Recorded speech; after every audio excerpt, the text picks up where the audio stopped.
भाजप सदैव तयार असते. ऑक्टोबरमध्ये निवडणुका जर झाल्या, तुमची सध्याची तयारी आहे का? काही ठिकाणी प्रदेशाध्यक्ष वगैरे पासून सगळे कालपर्यंतचे नियुक्त्या ज्या आहेत त्या काही ठिकाणी अडल्या. कुठलीही नियुक्ती अडली नाही.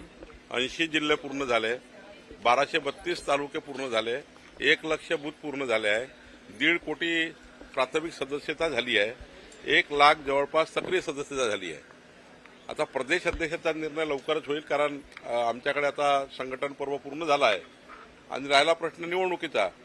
उद्याही निवडणूक लागली तरी भाजपा तयार आहे, महायुती तयार आहे. पण तसं जर बघितलं तर सुप्रीम कोर्टाच्या निकालाचा जर संपूर्ण सारांश बघितला तर ऑक्टोबरपर्यंत निवडणुका त्या ठिकाणी घेतल्या पाहिजे, कारण त्याकरता लागणारं संपूर्ण संसाधनं हे निवडणूक आयोगाला राज्य सरकारने उपलब्ध केले पाहिजे.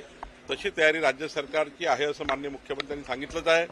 ऑक्टोबरपर्यंत निवडणुका झाल्याच पाहिजे, कारण आता खाली सुद्धा मोठ्या प्रमाणावर जिल्हा परिषदेत महानगरपालिकेमध्ये अस्वस्थता आहे आणि ती अस्वस्थता दूर झाली पाहिजे. 13,000 पदाच्या निवडणुका आहे, त्यामुळे 13,000 नवीन नेतृत्व महाराष्ट्राच्या राजकारणामध्ये तयार होईल.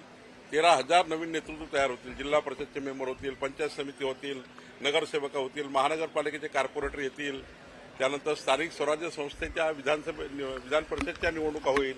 त्यामुळे एक मोठा महाराष्ट्रामध्ये ही जे गॅप पडलेली आहे आणि शेवटी स्थानिक स्वराज्य संस्था असल्याशिवाय विकासाचा मार्ग मोकळा होत नाही. आता प्रशासकीय राज्य आहे, जोपर्यंत लोकप्रतिनिधीचं इन्व्हॉल्वमेंट विकासाच्या कामात राहणार नाही तोपर्यंत विकास होऊ शकत नाही. म्हणून मोदींचं सरकार, महाराष्ट्राचं सरकार आणि आमचे स्थानिक स्वराज्य संस्था या तिन्ही एकत्रितपणे काम केलं तर समाजाला जास्त न्याय मिळेल.